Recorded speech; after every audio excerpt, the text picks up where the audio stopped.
الحمد لله وكفى وسلام على عباده الذين اصطفى أما بعد فأعوذ بالله من الشيطان الرجيم بسم الله الرحمن الرحيم إن الله وملائكته يصلون على النبي يا أيها الذين آمنوا صلوا عليه وسلموا تسليما اللهم صل على سيدنا ونبينا وشفينا وحبيبنا ومولانا محمد صلى الله عليه وعلى آله وأصحابه وبارك وسلم اللهم صل على سيدنا ونبينا وشفينا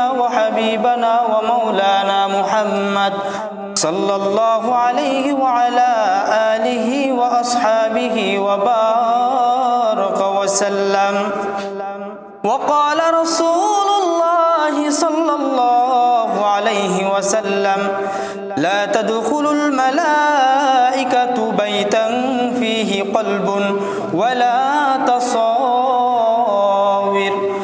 আলহামদুলিল্লাহ মহান রব্বুল আলামিনের কাছে হাজারো লাখ কোটি শুকরিয়া যে মহান রব্বুল আলামিন আপনাকে আমাকে আজ পবিত্র জুম্মার দিনে তার পবিত্র ঘরে আসা এবং বসার মতো তৌফিক দান করেছেন।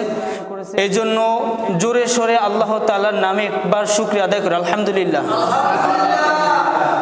মহান রব্বুল আলামিন আমাদেরকে পছন্দ করে বিদায় তার ঘরে নিয়ে আসে। আল্লাহ রাসূল সাল্লাল্লাহু আলাইহি সাল্লাম বলেন, তুমি আল্লাহ ঘরের সাথে তুমি সম্পর্ক রাখো, কেননা এই ঘর তোমাকে কাল কিয়ামতের ময়দানে তোমাকে জান্নাত পর্যন্ত পৌঁছায় নেবে। সুবহানাল্লাহ। আমরা দুনিয়ার ভিতর একটু সময় বাঁচার জন্য একটু সময় বলতে গেলে কিয়ামতের একটা দিনও না, কিয়ামতের একটা দিনও না যে একটা দিন বাঁচবো, কিয়ামতের একটা দিন হবে এই পৃথিবীর এক একটা বছরের সমান হবে এক একটা মিনিট। হাদিসে বলা আবার আছে এক একটা সেকেন্ড, কিছু আলেম ওলামা বলে। আপনি কি কিয়ামতের একটা দিনের সমান আপনি বাঁচতে আছেন না? সেই সময়টুকু বাঁচার জন্য আমরা কত গুনার ভিতর লিপ্ত থেকে যাই। আজকে শুক্রবারের দিন, কিন্তু আজকে মসজিদে মুসল্লি নাই। আজকে শুক্রবারের দিনই এই অবস্থা, তা অন্য দিনে মনে করেন কি অবস্থা হতে পারে। আল্লাহ রাসূল সাল্লাল্লাহু আলাইহি সাল্লাম বলেন, কাল কিয়ামতের ময়দানে আমার একটা উম্মত জাহান্নামে যাইবে না, আমার উম্মতগুলো একটাও জাহান্নামে যাইবে না। তাহলে প্রশ্ন আসে, আমরা তো সবাই নবীর উম্মত, আমরা তো সকলেই নবীর উম্মত। এখন নবীর উম্মত কে হবে যে নবীকে অনুসরণ করবে? আমার নবী 5 ওয়াক্ত সালাত আদায় করছে, আমার নবীর জন্য রাতের রাত ঘুম হারাম ছিল। আমার নবী রাতে ঘুমাইতো না, আমার নবী আল্লাহ তাআলার ইবাদত করত। ও দুনিয়ার মুসলমান, নবী যদি ইবাদত করত সারা রাত, আমাদের তো সারা বছর ইবাদত করার কথা।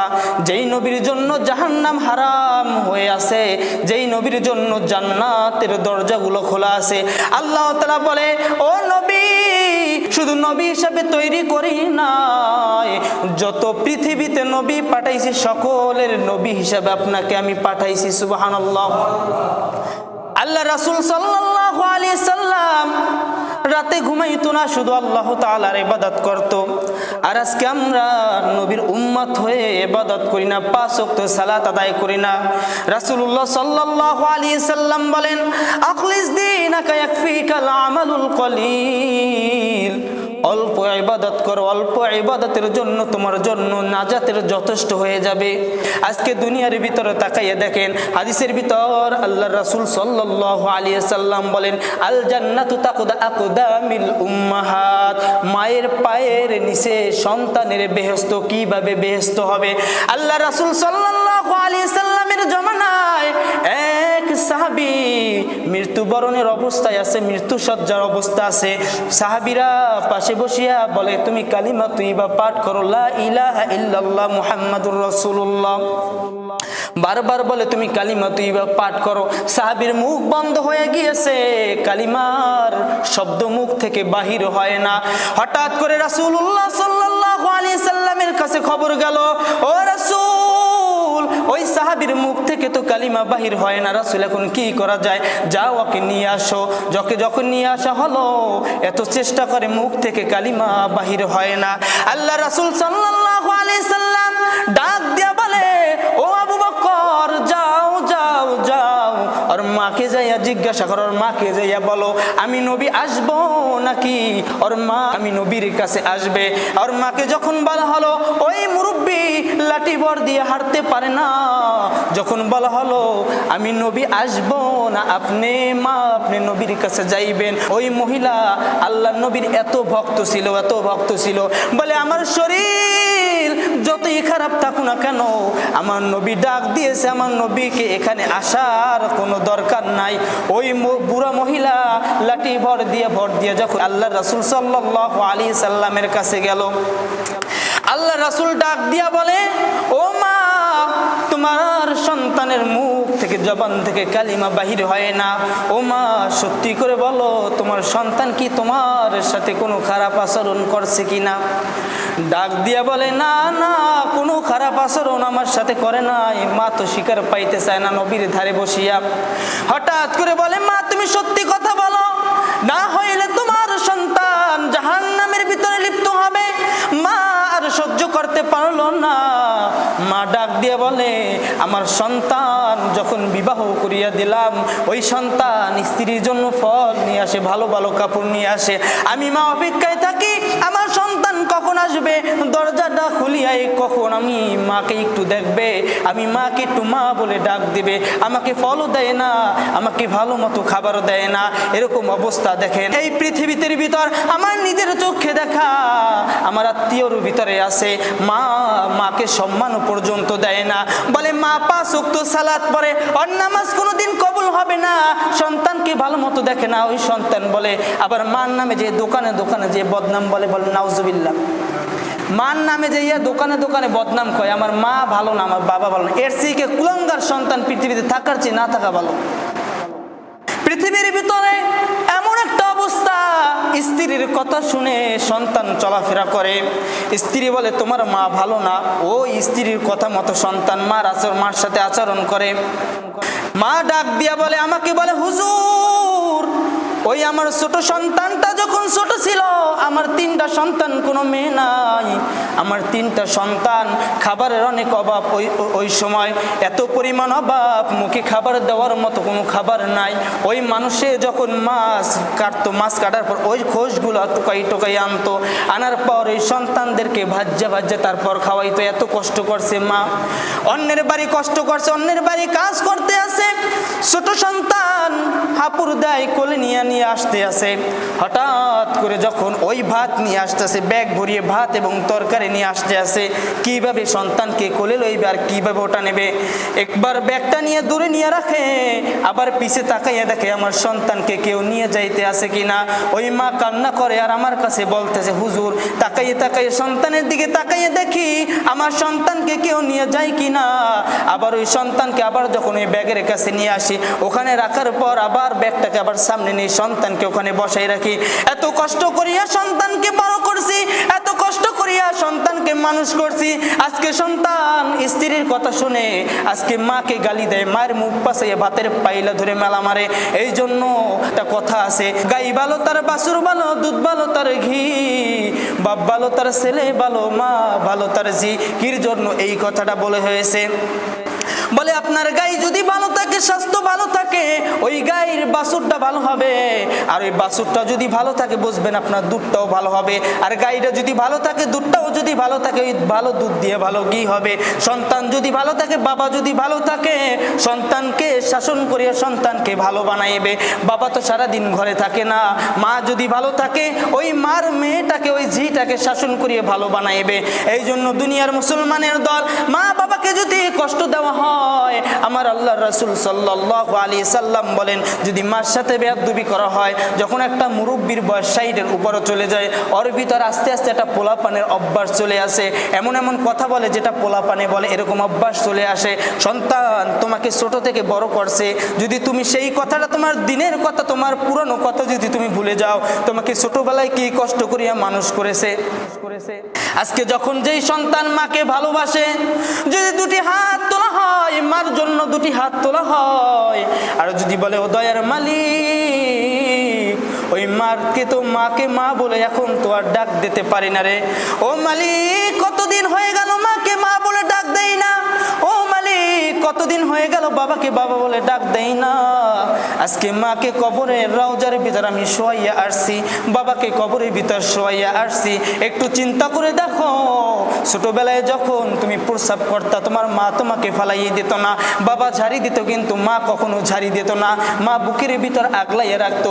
এই জন্য আল্লাহ রাসূল সাল্লাল্লাহু আলাইহি সাল্লাম বলেন, ও বুড়ি, বলো বলো তোমার সন্তান তোমার সাথে কোনো খারাপ আচরণ করছে কিনা।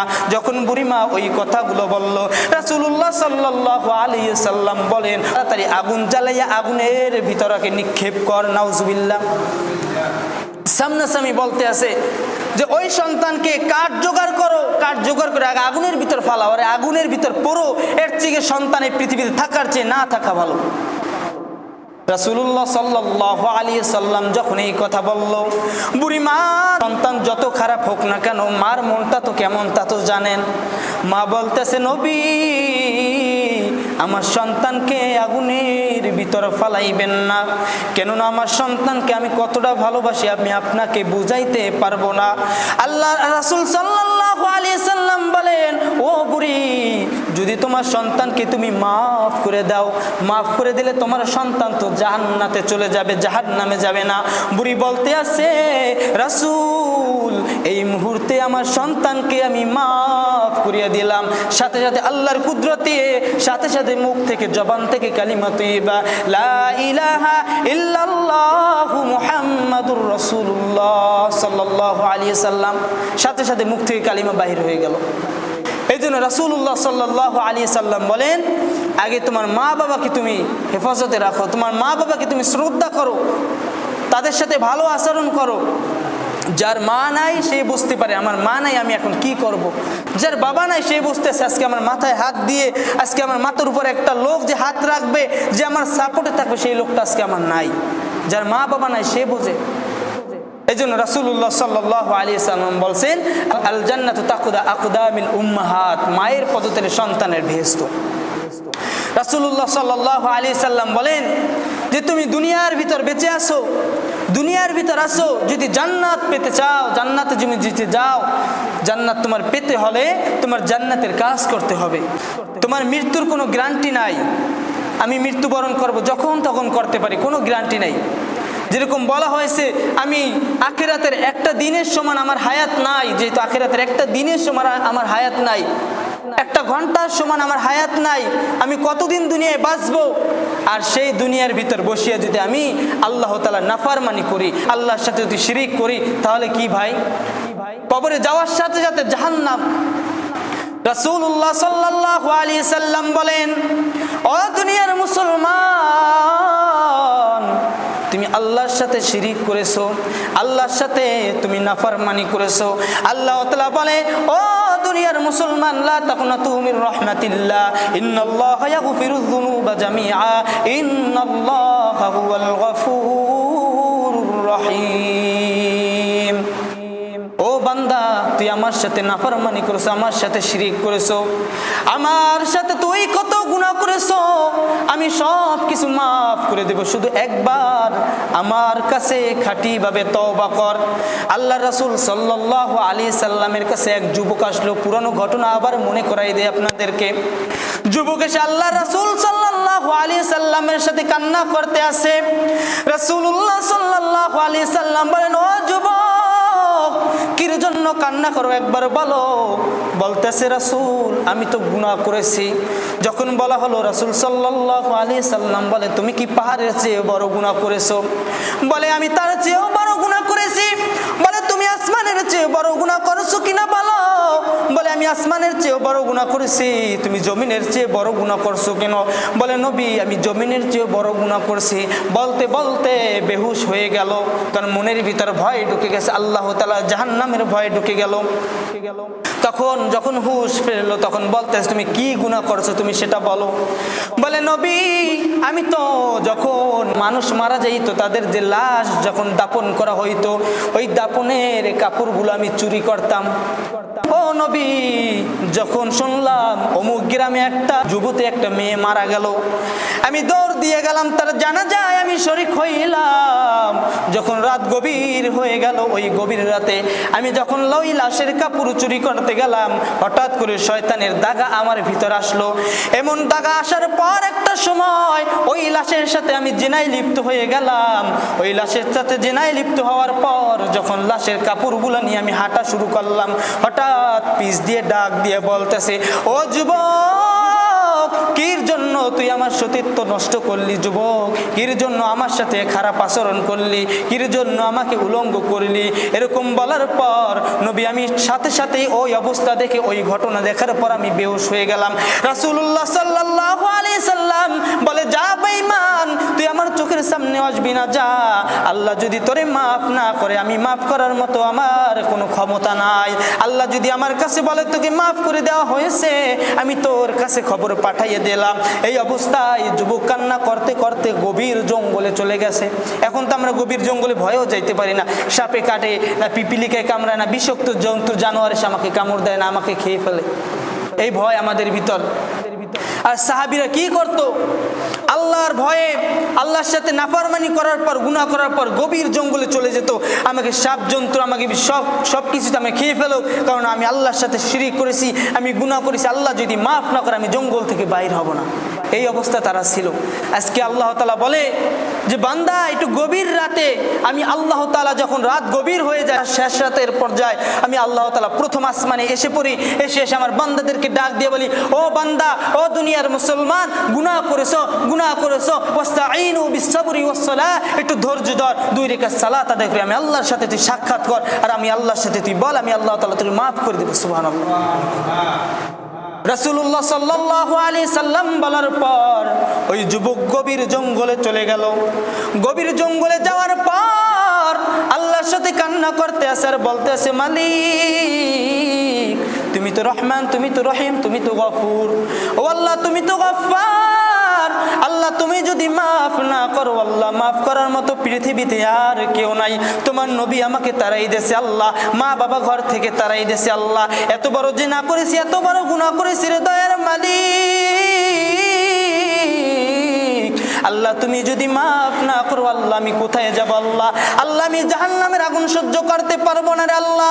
ও আল্লাহ আমি কবরের চাপ সহ্য করতে পারবো না, আল্লাহ তুমি আমাকে মাফ করে দাও। এরকম ভাবে আল্লাহর কাছে মাফ চাইতে চাইতে একটা সময় আল্লাহ তাআলা আমার নবীকে ডাক দিয়া বলতে আছে ও নবী, আমার বান্দা এমন ভাবে কান্না করতে আছে রে নবী, আমার বান্দার চোখের পানিতে মাটিগুলো ভিজে গিয়েছে রে নবী, ঘোষণা দিয়ে দেন আমার ওই বান্দাকে আমি মাফ করে দিয়েছি। সুবহানাল্লাহ। এত বড় গুনাহ করার পর আল্লাহ তাআলা মাফ করে দিয়েছে। আল্লাহ তাআলা বলে ও দুনিয়ার মুসলমান, তোমার গুনাহ যদি পাহাড় পরিমাণ থাকে, তোমার গুনাহ যদি পৃথিবীর সমান থাকে, আমি আল্লাহ তাআলা তোমাকে মাফ করে দিব। শুধু তোমাকে একটা জিনিস আমি মাফ করে দিতে পারবো না, তুমি যদি অন্যের হক মেরে খাও, তুমি অন্যের মনে যদি কষ্ট দাও। আজকে যদি আপনি অন্যের হক মেরে খান, আপনার ক্ষমতা আছে, আপনি অন্যের সাথে জুলুম করলেন, অন্যের হক মেরে খেলেন, আপনি মা বাবার সাথে খারাপ আচরণ করলেন, অন্য একজন আপনার কাছে একটা হক যেটা সে পায়, সে হকটা যদি আপনি মেরে খান, জেনে শুনে যদি আপনি মেরে খান, আল্লাহ তাআলা বলে, আল্লাহ রাসূল সাল্লাল্লাহু আলাইহি সাল্লাম বলেন কাল কিয়ামতের ময়দানে ওই ব্যক্তি যদি মাফ না করে, তুমি যত বড় আবেদ হও, তুমি যত বড় আলেম হও, তুমি যত বড় আল্লাহ তাআলার খাস বান্দা হও, আল্লাহ তাআলার সাথে তোমার যত বড় সম্পর্ক হোক না কেন, কাল কিয়ামতের ময়দানে আল্লাহ তাআলা বলবে ও বান্দা আমি তো তোকে মাফ করে দিছি, বান্দা ওই তো বান্দার সাথে তুই জুলুম করেছো, ওই বান্দা যেটা হক ছিল ওই হক মেরে খেয়েছো, ও যদি মাফ না করে আমি জান্নাতে তোকে জীবনও আমি দিতে পারবো না, আমার সেই ক্ষমতাটা নাই। এই জন্য ভাই জুলুমকারীদেরকে আল্লাহ তাআলা পছন্দ করে না। এই জন্য ভাই মানুষ হতে হলে খাঁটি মানুষ হতে হবে। আজকে দেখেন যে ভালো কাজ করে গেছে তার ব্যাপারে সবাই ভালো কথা বলে, যে খারাপ কাজ করে গিয়েছে তার ব্যাপারে সবাই খারাপ কথা বলে। মোবাইলে দেখছি যে সেখানে একটা মন্ত্রী ছিল, গোটা যে দেশে সকল মানুষের সাথে এমনভাবে জুলুম এমনভাবে নাফরমানি করেছে, সে মারা যাওয়ার পর সেই লোকটার যে আপনার মূর্তিটা বানাইছে, ওই যাওয়া আসে শুধু মূর্তির উপর জুতা খুলে খুলে থাপ্পড় মারে। এখন দেখেন, সে ভালো কাজ করতো, তাকে সবাই ভালো বলতো। এখন যদি আপনি যদি ভালো কাজ করেন, আপনাকে সবাই কি করবে? ভালো বলবে, আপনার জন্য দোয়া করবে আল্লাহর কাছে, আল্লাহ এই লোকটা তো ভালো ছিল, আল্লাহ। দোয়া কিন্তু করা লাগে না হাত তুলে। ওস্তাদের সাথে যখন ছাত্র যখন ভালো কাজ করে, ওস্তাদের কি দোয়া করতে হয়? মা বাবার সাথে সন্তান যদি ভালো কাজ করে, মা বাবার দোয়া করতে হয়। মুখে যে একটা হাসি আসে, ওটাই কি দোয়া? আপনি রাস্তা দিয়ে যাইতেছেন, এতিম ছাত্র দেখছেন, এতিম একটা মানুষ দেখছেন, তার মাথায় হাত বুলাইলেন, ওই যে খুশিটা হলো, ওই খুশির কারণেই ওই যে হাসিটা দিল, মুখে একটা আনন্দ আসলো, ওই আনন্দটাই আপনার জন্য দোয়া হয়ে গেল। এই জন্য রাসূলুল্লাহ সাল্লাল্লাহু আলাইহি সাল্লাম বলেন, তোমার ভিতর যদি অশান্তি চলে আসে, সংসারের ভিতর শান্তি পাইতে আসো না, অশান্তির ভিতরে আসো, ওই সময় তুমি কি করবা? তুমি যাও এতিমখানায় চলে যাও, যেখানে এতিমরা আসে, ওই এতিমের মাথায় হাত বুলাও। ওই এতিমের হাত বুলানোর পর এতিমের মুখে যখন হাসি ফুটবে, ওই রাস্তার ভিখারি যারা ভিক্ষা করে তাদেরকে কিছু সাহায্য করো, তাদের সাথে তুমি ভালো আচরণ করো। ওই যে হাসিটা আসবে, ওই হাসিটার কারণে তোমার সকল ক্লান্ত দূর হয়ে যায়, তোমার ভিতরটা শান্তি চলে আসবে, শান্তি কি চলে আসবে। আরেকটা জিনিস হলো সংসারের শান্তির জন্য আল্লাহ রাসূল সাল্লাল্লাহু আলাইহি সাল্লাম বলেন, 5 ওয়াক্ত সালাত মসজিদে আদায় করো, কিছু সালাত ঘরের জন্য নিয়ে যাও। কিছু সালাত কি ঘরের জন্য নিয়ে যাও, সব সালাত মসজিদে আদায় করো না, ঘরের ভিতর কিছু নিয়ে যাও। ঘরের ভিতর কোনটা নিয়ে যাবেন? মসজিদে আসছেন আজকে জুম্মার সালাত আদায় করতে, 2 রাকাত ফরজ সালাত আদায় করতে আসছেন, বাসা দিয়ে কি করবেন? সুন্নতটা পড়ে আসলেন, অথবা আয়েশা মসজিদে এসে সুন্নতটা পড়লেন, কিন্তু ফরজ সালাতটা আদায় করার পর বাসায় যে 4 রাকাত সুন্নাত আদায় করলেন। এটা হলো কি ঘরের সালাত, এটা ঘরের জন্য নিয়ে গেলেন। এক সাহাবী বলো, যখন রাসূলুল্লাহ সাল্লাল্লাহু আলাইহি সাল্লাম সালাত আদায় করতো, তার দরজাটা ছিল, এই যে মেহরাব আছে না, মেহরাবের পাশে তার দরজাটা ছিল। সে সালাত আদায় করার পর, সে সালাম ফিরানোর পর, তাসবিহ পাঠ করার পর সে সুন্দর মতো তার কি রুমের ভিতর চলে যেত, সেখানে বসে কি সে সুন্নত নামাজ আদায় করতো। আবার রাসূলুল্লাহ সাল্লাল্লাহু আলাইহি সাল্লাম বলে যে ঘরে বসিয়া টোনাটুনির সাথে মাঝে মাঝে একটু নামাজ পড়ো। টোনাটুনি স্বামী স্ত্রী, তাদের সাথে সালাত আদায় করো। স্বামী থাকবে ইমাম আর স্ত্রী থাকবে কি মুক্তাদি, মুসল্লি। কিভাবে নামাজ পড়বেন? আজকে যদি আমরা একজন থাকি বা 2 জন থাকি, আমি দাঁড়াবো এখানে, আমার পাশাপাশি আর একজন দাঁড়াবে, পাশাপাশি কি আর একজন দাঁড়াবে, হয়তো একটু হালকা একটু পিছে, 1 আঙ্গুল কি 2 আঙ্গুল পিছে। কিন্তু স্ত্রীর ব্যাপারে, মহিলাদের ব্যাপারে যখন আপনি জামাত করবেন, ঠিক আপনার একেবারে পিছনে, যেরকম আমি এখানে দাঁড়াবো আপনি ওখানে দাঁড়াবেন, এরকম অবস্থায় কি স্বামী স্ত্রী সালাত আদায় করবেন। আল্লাহ তাআলা বলে, যখন স্বামী এবং স্ত্রী জামাতের সহকারে সালাত আদায় করে, আমি আল্লাহ তাআলা ওই ঘরের ভিতরে আমার রহমত বর্ষিত করে দিই। সুবহানাল্লাহ। আবার কি করবেন? মাঝে মাঝে সন্তানদেরকে নিয়ে, সন্তান আছে ঘরে, 2টা সন্তান আছে, 3টা সন্তান আছে, স্ত্রী আছে, মেয়ে আছে, আপনি ইমাম হয়ে গেলেন। আপনি ইমাম হওয়ার পর আপনার পিছের কাতারে আপনার সন্তানেরা দাঁড়াইবে, তার পিছের কাতারে আপনার স্ত্রীরা দাঁড়াইবে, এরকমভাবে সালাত আদায় করবেন। আল্লাহ তাআলা বলে, ওই ঘরের ভিতরে আমি এমন একটা শান্তি বর্ষিত করে দেব, এমন একটা শান্তিময় ঘরটা আমি তৈরি করে দেব যে সে নিজেও কল্পনা করতে পারবে না। সুবহানাল্লাহ। এই জন্য ঘরের ভিতর সেরকম অবস্থা করতে হবে। আজকে আমার মা বোনেদের দিকে তাকাইলে দেখা যায় যে কোরআন তো পাঠ করেই না, আর স্বামীরাও স্ত্রীকে সেই শাসনটাও করে না যে তোর ঘরে বসে প্রতিদিন সকালে ইয়াসিন সূরা পাঠ করতে হবে, প্রতিদিন বসিয়া। আজকে আপনি চিন্তা করলেন আমি কোরআন পড়তে পারি না, আমি কিভাবে পড়বো? আজকে মোবাইলের যুগ, এই যে অ্যান্ড্রয়েড সেট, ওইটা হচ্ছে একটা শয়তানের বাসা, যে শয়তানের ভিতর কাজে লাগায়। ওই অ্যান্ড্রয়েডের ভিতরে তো আপনি চাইলে তো আপনি ইউটিউবে সার্চ দিয়ে আপনি ওখানে আপনি আরবি ক্লাস করতে পারেন। অনেক অনেক যুবকরা আছে পড়াশোনা করে না, এই যে জাহিদুল ভাই পড়াশোনা করে নাই, মানে প্রাইভেট পড়ে নাই, করছে কি পরীক্ষার আগে ওই ক্লাসগুলো নামাই কি করছে, বই নাই, ক্লাসগুলো নামাই পরীক্ষা দিয়েছে। কি ক্লাস নামাই পড়ে কি পরীক্ষা দিচ্ছে না?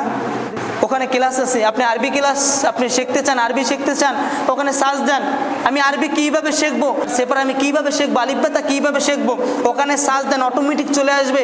এত সুন্দর ব্যবস্থা থাকার পরেও যদি আপনি সেটা কাজে না লাগান, কাল কিয়ামতের মধ্যে আপনি জাহান্নামে যাইবেন, তো আর একজনে যাইবে। আল্লাহ রাসূল সাল্লাল্লাহু আলাইহি সাল্লাম বলেন, তোমাকে পৃথিবীতে আল্লাহ তাআলা পাঠাইছে তোমাকে শিক্ষা গ্রহণ করার জন্য। সর্বপ্রথম আল্লাহ তাআলা একটা কলম সৃষ্টি করছে। কলম সৃষ্টি করার পর কলমকে বলতেছে, ও কলম তুমি লিখতে থাকো, লিখতে থাকো।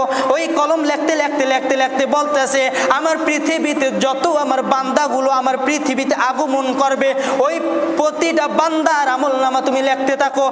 আল্লাহ তাআলা বলে, ওই বান্দাগুলোর আমলগুলো লিখতে থাকো। ওই বান্দা কখন কোথায় রিজিক থাকবে, ওই বান্দা কখন মৃত্যুবরণ করবে, ওই বান্দার কখন বিপদে পড়বে, সব কিছু লিখতে থাকো, লিখতে থাকো। কলমকে বলছে খালি লিখতে থাকো।